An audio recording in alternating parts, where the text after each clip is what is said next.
Hello hi അസ്സലാമു അലൈക്കും. എല്ലാവർക്കും എൻ്റെ വീഡിയോയിലേക്ക് സ്വാഗതം. ഇന്ന് ഞാൻ വന്നിട്ടുള്ളത് പക്കവടൻ്റെ റെസിപ്പി ആയിട്ടാണ് വന്നിട്ടുള്ളത്. വളരെ സിമ്പിളായിട്ട് ഇഫ്താറിന് ഉണ്ടാക്കാൻ പറ്റിയ ഒരു അടിപൊളി റെസിപ്പി ആയിട്ടാണ് വന്നിട്ടുള്ളത്. അതെങ്ങനെ ഉണ്ടാക്കാൻ നോക്കുക. അതിന് മുന്നേ നിങ്ങൾ എൻ്റെ വീഡിയോ ആദ്യമായിട്ടൊക്കെ ഒന്ന് സബ്സ്ക്രൈബ് ചെയ്യണേ, കൂടാതെ ലൈക്കും കൂടി ചെയ്യണേ.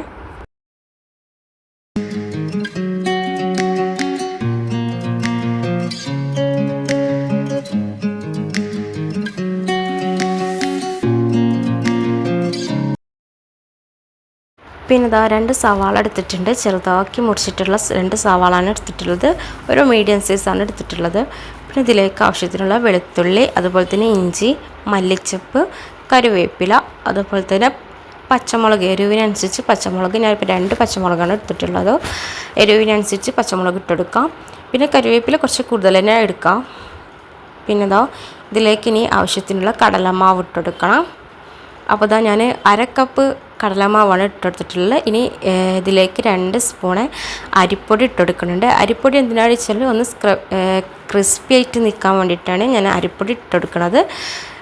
നിങ്ങൾക്ക് വേണമെങ്കിൽ ഇതിലേക്ക് ബേക്കിംഗ് പൗഡറോ അതെല്ലാം ഇട്ടെടുക്കാം.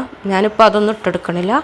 അരിപ്പൊടി ഇട്ടെടുത്തിട്ടുണ്ട്. പിന്നെ ഇതാ മുളകും പൊടി, മഞ്ഞൾപ്പൊടി, ഗരം മസാല അല്ലെങ്കിൽ ചിക്കൻ മസാല ഇട്ടെടുക്കാം. പിന്നെ ആവശ്യത്തിനുള്ള ഉപ്പും കൂടി വെച്ചിട്ട് വെള്ളം കൂടി വെച്ചിട്ട് നല്ലപോലെ അതൊന്ന് മിക്സ് ചെയ്തെടുക്കാം.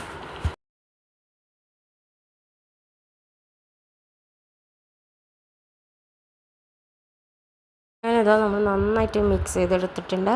ഇനി നമുക്കിതുപോലെ കോരി ഇടാൻ പറ്റുന്ന രൂപത്തിൽ ആയി കിട്ടണം. പിന്നെ ഇതാ ഞാനൊരു ചീഞ്ചട്ടി അടുപ്പത്ത് വെച്ചിട്ടുണ്ട്. വെളിച്ചെണ്ണ നന്നായിട്ടിത് ചൂടായി വരുമ്പോൾ അതാ ഇതിലേക്ക് ചെറുതാക്കി കോരി ഒഴിച്ചെടുക്കാം.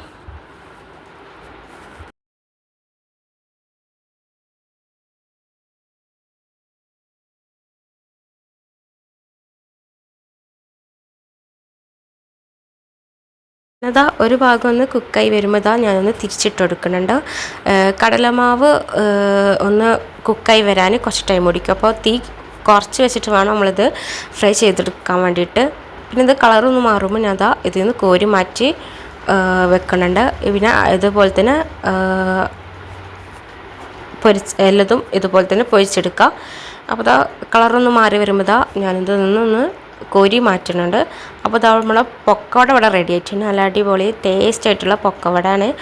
അപ്പോൾ വളരെ സിമ്പിളായിട്ട് ഈ ഇഫ്താറിനൊക്കെ ഉണ്ടാക്കാൻ പറ്റിയ റെസിപ്പിയാണ്. അപ്പോൾ എല്ലാവരും ഒന്ന് ട്രൈ ചെയ്ത് നോക്കാം. ഇതിൻ്റെ വീഡിയോ നിങ്ങൾക്ക് ഇഷ്ടമാവുകയാണെങ്കിൽ ഒന്ന് ലൈക്ക് ചെയ്യുക, സബ്സ്ക്രൈബ് ചെയ്യുക, കമൻറ്റും ചെയ്യണേ. ഇനി ഇതുപോലത്തെ വീഡിയോയുമായിട്ട് വീണ്ടും കാണാം. Okay, by.